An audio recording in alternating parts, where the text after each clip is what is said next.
কাৰ্বি আংলং জিলাৰ ডক মোকাৰ কাংথিলাংছত জলপ্ৰপাতৰ প্ৰাকৃতিক সৌন্দৰ্য উপভোগ কৰিবলৈ আহি যোৱা ৮ জুন ২০১৮ চনৰ সন্ধিয়া সময়ত একাংশ নিষ্ঠুৰ ঘাতকৰ হাতত প্ৰাণ বিসৰ্জন দিবলগীয়া হোৱা গুৱাহাটীৰ নীলোৎপল দাস আৰু অভিজিৎ নাথৰ আত্মাৰ সদ্গতি কামনা কৰি এই ভিডিঅ'টোৰ জৰিয়তে গভীৰ শ্ৰদ্ধাঞ্জলি জ্ঞাপন কৰিলোঁ।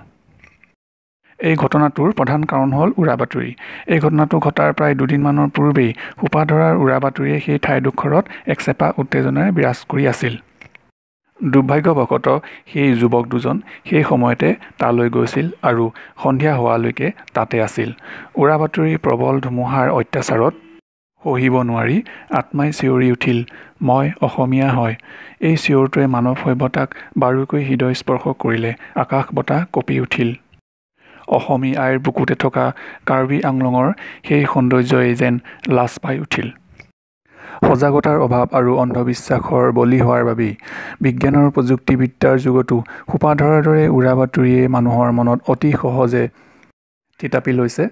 উৰাবাতৰি অতি সংক্ৰামক আৰু অতি মাৰাত্মক। উৰাবাতৰিয়ে মানৱ সমাজৰ শান্তি শৃংখলাত ব্যাঘাত জন্মাৰ লগতে অমানৱীয় ঘটনা সংঘটিত কৰাত অৰিহণা যোগায়। উৰাবাতৰিৰ ফলত কেৱল নিৰ্দোষী ব্যক্তিসকলহে প্ৰাণ আহুতি দিয়াৰ ঘটনা সঘনে দেখিবলৈ পোৱা যায়। সেয়েহে উৰাবাতৰি কেনেকৈ বন্ধ কৰিব পাৰি তাৰ উদ্দেশ্যে এই ভিডিঅ'টো আগবঢ়ালোঁ। হোৱাটছআপ, ফেচবুক বা মোবাইলত দিয়া মেছেজটো কোনে দিছে, ক'ৰ পৰা আহিছে সেইটো চাওক। যদি সেইটো স্পষ্ট নহয় তেতিয়াহ'লে কাকো শ্বেয়াৰ নকৰিব।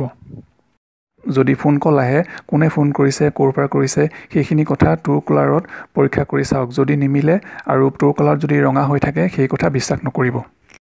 মেছেজটো যদি সন্দেহজনক হয় তেতিয়াহ'লে তাক পৰীক্ষা কৰি চাবলৈ গুগলত সেই কথাখিনি টাইপ কৰি চাৰ্চ কৰক। গুগলৰ পৰা আপুনি জানিব পাৰিব কথাখিনি সঁচা নে মিছা।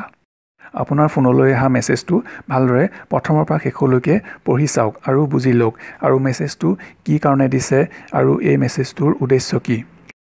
যদি আপুনি মেছেজটো কোনোবা চিনাকি এজনৰ পৰাই পায় তেতিয়াহ'লে তেওঁ আতংকিত হ'লেই আপুনি আতংকিত নহ'ব। কথাটো আপুনি নিজেই বিচাৰ কৰক যে সঁচা নে মিছা।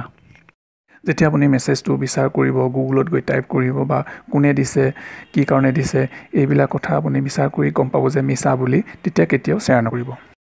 মেছেজটো শ্বেয়াৰ কৰাৰ আগত 10 বাৰ ভাবক। ইয়াৰ অৰ্থ এই যে আপোনালৈ অহা মেছেজটো কিমান দূৰ সঁচা সেইখিনি কথা পৰীক্ষা কৰিবলৈ বিভিন্ন ধৰণৰ উপায় অৱলম্বন কৰক। মেছেজত অহা ফটোবোৰ ডাউনলোড কৰি images.google.com বা ctrlq.org-ত গৈ আপলোড কৰি পৰীক্ষা কৰক সঁচা নে মিছা। আপোনালৈ অহা মেছেজত কেৱল টেক্সট মেছেজ থাকে, তাত কোনো ৱেবছাইট লিংক, ইউটিউব লিংক নাথাকে, তেতিয়াহ'লে সেই মেছেজটো সন্দেহজনক হ'ব পাৰে আৰু কেতিয়াও কাকো শ্বেয়াৰ নকৰিব। যদিও ৱেবছাইট লিংক দিয়া থাকে সেয়া ফেক নিউজ ছাইট হ'ব পাৰে। একে উচ্চাৰণৰ বেলেগ স্পেলিং থকা লিংক থাকিব পাৰে, গতিকে সেয়া সাৱধান হ'ব।